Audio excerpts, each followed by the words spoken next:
नीलाद्रौ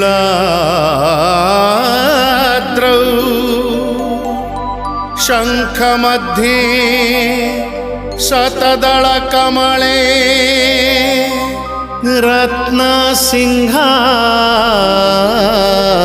रत्नसिंहासनस्थम् सर्वालङ्कारयुक्तं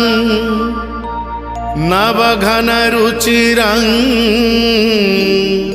संयुतं चाग्रजेन भद्रायाः वामभागे रथचरणयुतं